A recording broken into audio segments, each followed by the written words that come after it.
Very good afternoon, everyone. Welcome to Issues and Attitudes. My name is Jeff Owens, Interim Director at WEIU. My co-host is a little under the weather, but she's here today, Annalisa Haynes. I need the money. And we have all kinds of guests, and I'll try to go through them. If you're watching on TV, we'll go Zach Newell, Dean of the Libraries here. Thanks for inviting me. Stacey Knight Davis. Get up there, Stacey, and say hi. She is the head of the Library Technical Services, correct? Hey, Hit Mix listeners. There you go. And making another appearance, Mr. Andy Cougill. Good afternoon. We'll just call you librarian who does a lot with exhibits, all right? Sure, that works. And Catherine Polydore. Making an inaugural. Yep. Okay. Professor of Counseling, Higher Ed, and the chair of EIU Making Excellence Inclusive Committee. Good afternoon. So that's a big title there we got for you. So, all right. So, but basically, we're going to talk a lot about what's going on at the EIU Booth Library. We do this a couple times a year. It's always fun. So, I'm going to start with Catherine and Zach because you just finished up something called the Race Card Project. So, let's just talk about what it was and what it did and how important it was for this university. Maybe I'll start with just a brief background. Was that there was interest in the library. We do a lot of programming, exhibits, and there was interest in making our exhibits more inclusive and with a bent towards our diverse, not just programming, but more diversity. And Catherine had approached me as a representative of MEI and said, how could we incorporate this aspect of diversity and inclusion into our exhibits? And we agreed that it'd be a good opportunity to incorporate it in just about every one of our exhibits. As a consequence, you and Richard England from the Honors College had reached out to say, could we do this race card project? And the background was Michelle Norris, who broadcasts on NPR, had incorporated the race card project and initiated across campuses all across the U.S. It's part of the Aspen project, right? Or Aspen Institute project, in which they displayed a big board and invited those in universities to write in 6 words their reaction or some aspect related to race, and was meant to hold a conversation about race, really. And so we sort of mimicked the same thing in the library, in the foyer. We did a kickoff for it, and then invited students especially, but administrators, staff, faculty, to write their own 6 words. Right. So when that actually, the dean of the Honors College was the one that first brought the Race Card Project to my attention. And, me being who I am, I'm like, yes, let's do it. I didn't exactly know what was going to look like yet, but definitely I saw it as something that had a lot of potential for EIU. So, as always, approaching Zach, he was right there with it, and then we started to put our brains together and say, okay, here's the vision. How can we make that vision become a reality? And with our great friend here, Andy, and with the help of Beth, we were able to make a phenomenal exhibit. One of the things that we were concerned about was potentially how, if there were some kind of negative responses to the exhibit, how would we handle that?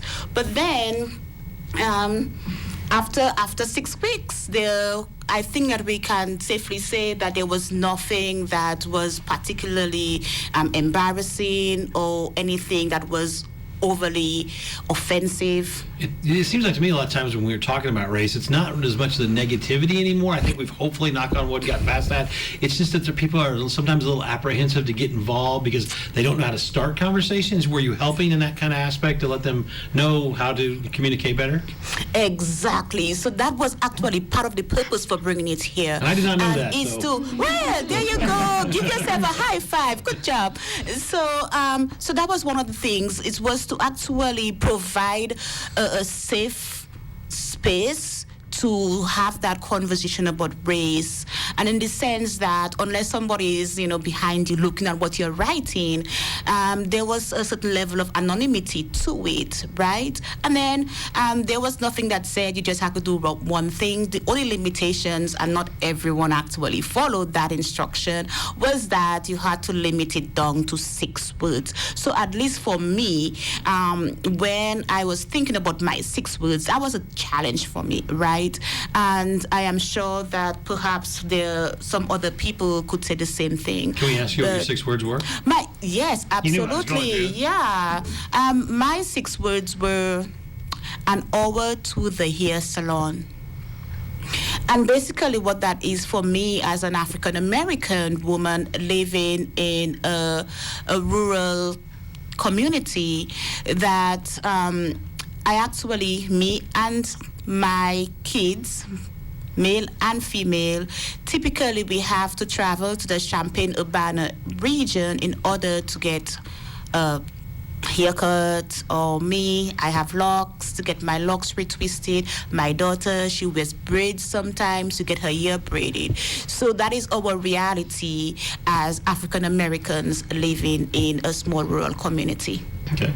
Anybody else want to add about the 6 words, or Andy? I was really interested to see what would come of it, and Catherine's words, I just loved them from the get-go. I thought it was so profound. We I think all were given these 6 words and really struggled and tried to figure out, how do you articulate this huge subject down into just this simple phrase?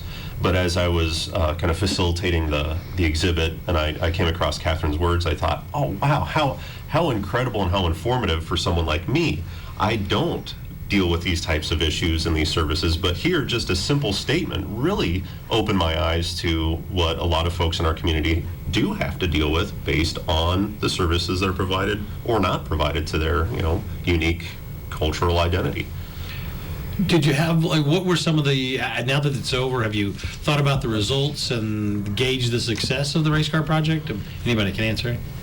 Well, I'll speak to a little bit to that, and we presented on the findings, and that is we, Catherine, Richard England from the Honors College, and myself at the MEI RISE conference, right? We started out the morning by presenting, and we presented a lot of the 6 words, and we reenacted by reading off some of the words that were on the cards, invited participants to add their own words so that we can post them to the Race Card Project website. And then we talked a little bit about what the next steps are.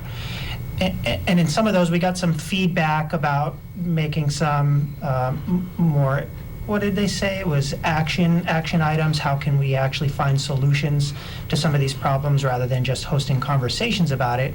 So the conversation, leaning into the difficult conversation, was a first step, sort of exploring our vulnerability in the language around race in general, or specifically diversity and inclusion generally. Because that can be a difficult conversation and sometimes a little awkward for those who aren't accustomed to dealing with the language around it. And then figuring out how do we proceed with solutions, and we're still trying to figure that out, right, Catherine, would you say, in terms of next steps for the Race Car Project? Absolutely. One of the things, though, I think that question was actually directed at me as I presented, and one of the things that I said was, absolutely, the ultimate goal is always a solution, right? The so what, but I believe that it is important to start conversations, at least. Through conversations, and through those difficult dialogues, we could have, could open some minds. So for example, the education that could come as a result of that. And we had Andrew here who just actually explained how he was educated from my 6 words, right? And hopefully there were a few others who were educated, because sometimes it's easy to just kind of navigate the world through our narrow experiences and not necessarily think about how another is navigating unless they share with us or we experience something and then we're like, oh, okay. So I think it's critically important for us as an institution of higher learning to actually create the opportunities to broaden minds, right? So we're not just teaching math and sciences, but also some of the critical skills that could enable individuals to actually not only just survive, but thrive in an increasingly diverse population. When you look back at the 6 words that people, was there a couple of words that were were the leaders, for lack of a better say, that really stood out, or that people from Eastern were using, or was it across the board? You have some examples. I remember a couple that were very provocative and gave pause, where you had to reflect on them a little bit, and I thought they were powerful. Yes, one of the 6 words, and I don't even know if it was necessarily 6 words, but the unimportant important. So basically, what the individual was saying was that the conversations about race was not important, but at the same time very important. And I could exactly see what that person was talking about, because perhaps any sociologist would say that race is a social construct. The idea that race is not real, right? It's not real like the desk or this microphone that I'm speaking into, but at the same time, for individuals who, because they belong to a particular race, are experiencing an oppressive life, right? Because of that, for them, the concept of race is real. How right? long have you been on campus? So 11 years. 11 years? Yes. I mean, can I ask, do you ever feel like there's been racist stuff towards you at all, or have you felt always comfortable here on campus? To really touch the subject? Oh boy, we want to go there. Yeah, I do. I think it's important. If we're going to talk about this, like you said, the thing is opening up the dialogue. And you don't have to give me details. I just kind of want to know the comfort level and then things like that. I think that we're getting better, but there's a lot of work to do. So, for example, I would say that with regards to the administration, there has been a lot of movement, right? So we are seeing it through the support that they're providing. For example, support with the RISE conference, which is actually centered around promoting diversity and inclusion and equity. However, perhaps one of the things that is not seen as much is the idea that faculty of color might actually experience racism in the classroom through students. So that has been some of my challenges for me over the last 11 years. So, for example, one of my most difficult experiences was the second year, within my first year of being here, when, I was just so excited. I'm new faculty and I'm excited about teaching and everything. And I actually was sent out to teach indicator, I think it was. And then it was a weekend class. So it would be a 5 to 10 p.m. on a Friday and all day Saturday. I know, right? But then for 3 weekends and then it's done. So it's like, whoa, okay, a little tough, but I'm in for it.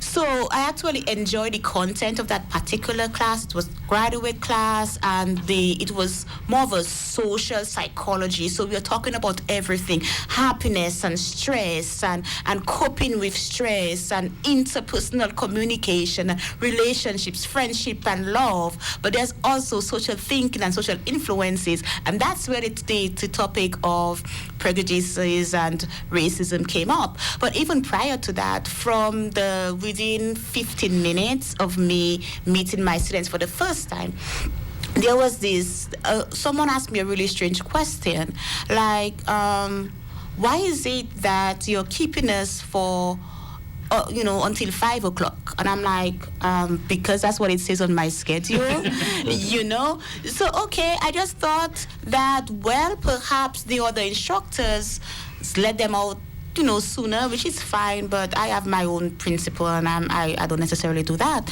But I found out, though, that this particular individual took it a step further, and they filed a complaint against me. And it would have been fine if the complaint was simply, well, why is it that this particular instructor kept us for a whole hour and a half beyond what everyone else does? That's a legit question.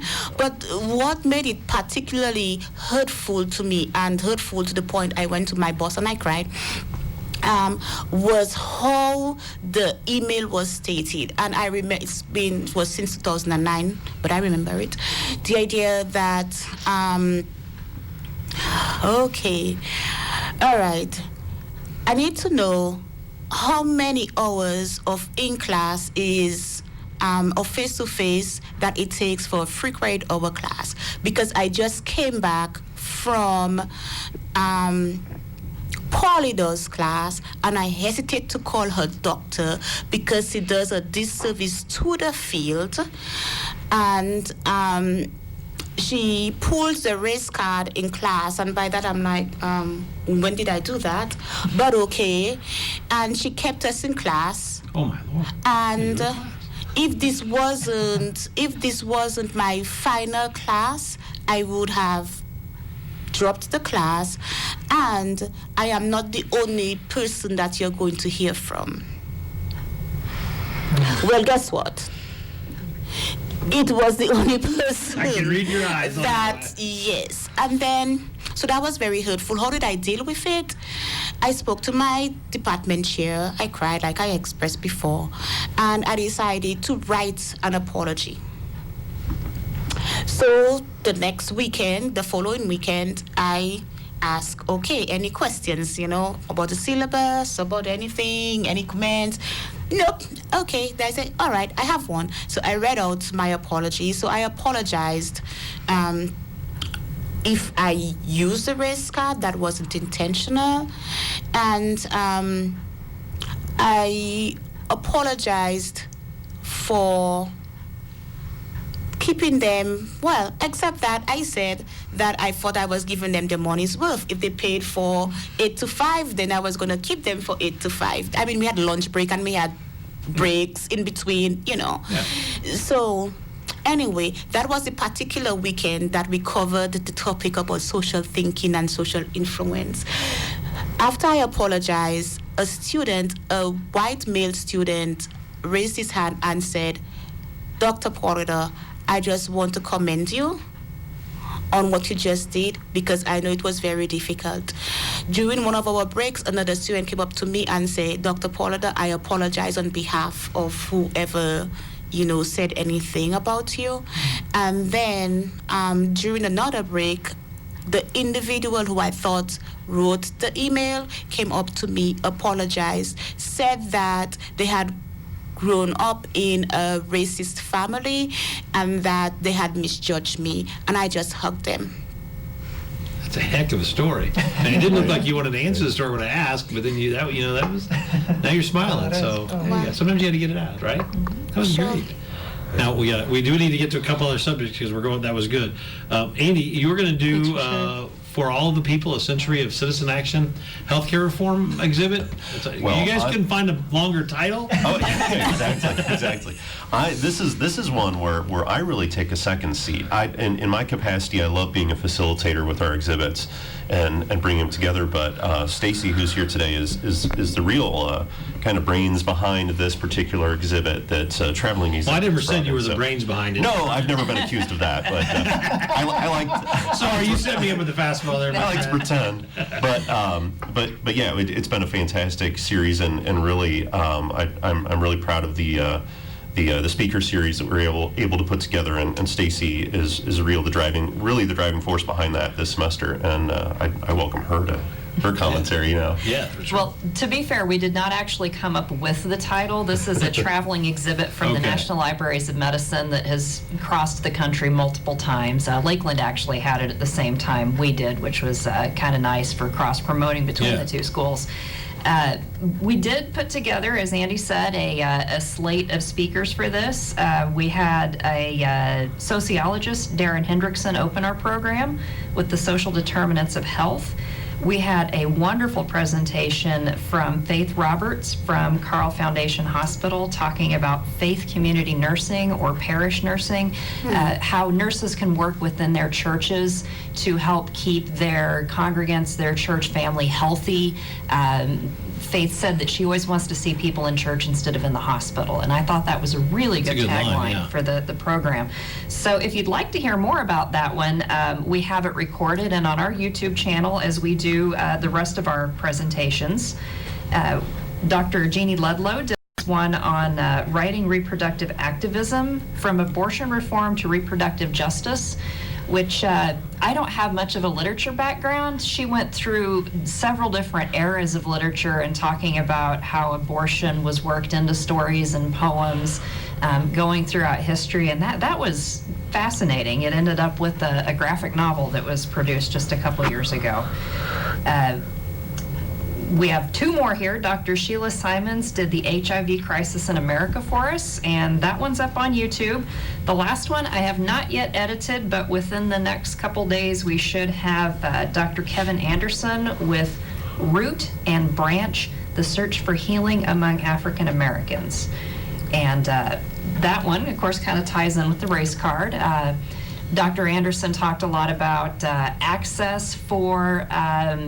medical access for enslaved people. Once slavery technically ended, the continued barriers to people of color, people of African descent to get health care, some of the traditions that evolved around health care to try to help people when they couldn't access the official systems, and some very interesting philosophical notes on the beginnings of the African Methodist Episcopal Church. I'm sorry, hard to get that out, but yes. That's a lot of people.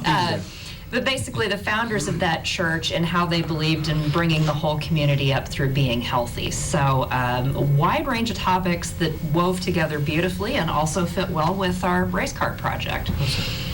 Now this one I don't know much about, other than I know you've got a thing, but a fashion exhibit, Andy, you're going to lead? Spring 2020. All right. Right, that was Catherine Shaw over in Fashion Design and Merchandising approached me with this idea. And what I now look at as a fantastic idea, I initially thought, do you see how I'm dressed? Fashion is so far off of my radar that at first I was like, yeah, let's do it. You're excited about this. I'm not sure. But upon reflection, and this dovetails exactly with the program schedule we just had, but upon reflection I started to realize how fashion, in fact, impacts every single department on this campus. Of course, history is looking back through the lens of the silk trade, and that was a global powerhouse, and led to many civilizations rise and fall. So you have history factored in there. Of course, you have art in there, but you start to even pull in the sciences as well when you start considering, say, chemistry, and you're looking at synthetic materials as we move forward. Chemical composition. You're looking also at an environmental aspect when you look at the overwhelming textile waste that we produce. One of the projects that we're working on, a workshop, is actually one on mending. When's the last time when's the last time anybody's looked in a phone book? Or when's the last time you were able to find a tailor or seamstress or a cobbler? We're thankful to have a cobbler in this town, but we don't mend things anymore. We throw them away. So there's a lot of aspects of fashion that we're exploring, including we're going to be working with the Association of International Students to look at dress culturally, and also religious aspects. You look just right up the road from us with the Amish community and how important dress is to them. You look at our Muslim community here on campus, the same. So fashion really reaches every aspect of our lives, and whether I am as long as it was ironed on top, right? Exactly. Ironed? Right. I was giving you some credit, my friend. Thank you. No, but yeah, you even look at utility and work clothes as well in that lens. So this is going to be a real exciting exhibit. And that's next spring. And since we're getting close on time here, the Center for Student Innovation, Zach, you want to talk about that? I know it's a new possible project. Can you give us a little bit of that? It's an area that it was a development priority that was initiated by the provost, and we got together with a group in the library and with faculty development and the Center for the Humanities and put it in a proposal to create an active learning classroom and then associated with that the technology that would support the active learning or accompany that, and a space for students and faculty alike to teach and learn within that space, but also to utilize the technology that would be important for their skills, for learning, even for training, so that they have the skills they need when they graduate. Really an important space. And just like we're talking about with programming, just as with the technology and the teaching and learning, the library is a place that sort of democratizes all of this, and is a place for competing conversation and discourse, which is what makes all of these programs and initiatives so exciting, really, and the CSI is no exception. There you go. Beth wanted me to also say that there's some things going on this week for homecoming, if anybody wants to elaborate. Yeah. Stacey or... So we have embraced the Game On theme this year, and with most librarians, sports is not the game on factor. For us, game on means bust out the card games and the board games. So, Oh, yeah. Zach keeps us on point with at least knowing what team is in what city.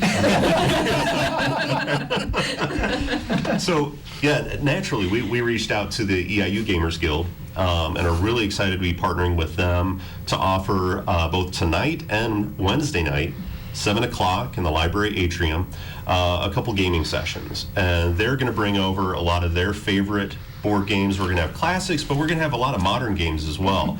Electronic or just only board? This is all board and card based, tabletop based. Yes, good. So we're going to have a lot of different games available, being led by Gamers Guild. I think you might have a members. fan here. I know. Oh This is my great. God, I Catherine didn't- better be there. Catherine, what's your favorite game? You seem Oh my very God, I love excited. Scrabbles. I love, do you guys know Anomia? That's No? a new one. You should I think she has a Not heard pneumonia. of That's that. pneumonia. Pneumonia. That's what my grandpa died of. Thanks, Jeff. You're under the weather over there. I'm trying to get you to laugh a little. I've been smiling. Anomia is what it's called? Anomia, it's a card game. It's oh my God, it's I love it. I actually have game nights at my house, so See? good to know that there are other gamers. Absolutely. I mean, this kind of Many, games. many. This Okay, good. They This come is what we out in the discovered. sunlight. Oh, There are Right. many. oh. So in addition to all these games, and there are there's so many gamers on campus, but the thing that I'm really excited about, because about 30 years ago I played a particular game that is suddenly seeing a resurgence in popularity, and that would be Dungeons and Dragons. I thought you were going So- to say shoots and ladders. No, I could never master that one, Zach. I was always on the shoots. No, we're going to be hosting some introductory sessions for Dungeons and Dragons, beginner experience level. So in other words, we're going to have some excellent dungeon masters who are going to lead the adventure, some simple pre-generated, easy character sheets, just to give you the taste. You've heard about it, you've seen it. We've seen it on Stranger Things. Everybody's watched Stranger Things. So yeah, it's seeing this resurgence. We want to encourage people, and there is a Dungeons Dragons RSO that's starting on campus Oh, really? this semester. Yeah, so there are a lot of players on this campus, and we want to bring them into the library, give them a space to campaign. We have about a little less than a minute left. Anything that we forgot, Angela? Or Angela, Alicia, anything weird? No, but it looks like you forgot my name. It's been a while. It's Monday. Yeah. No, I just think the important thing is to address the fact that racism does exist on this campus, and the bigger problem is in the community. So unless we do something to address the fact that people in the community are racist, then it's not going to get solved. All right. So, and that's from speaking from The experience. final thing I'll say that's going up shortly in collaboration with Catherine is the Faces of Mental Illness. We're putting the faces of those celebrities who have self-identified in dealing with some aspect of mental health, and bringing more visibility to mental illness, mental health awareness. Okay. We're out of time, but we can keep going on because we didn't touch base on everything. So I appreciate all four of you coming in today from the Booth Library, and best of luck with all your events, and I'm sure we'll have you back soon. Thanks Thank for you. having us. Thank you.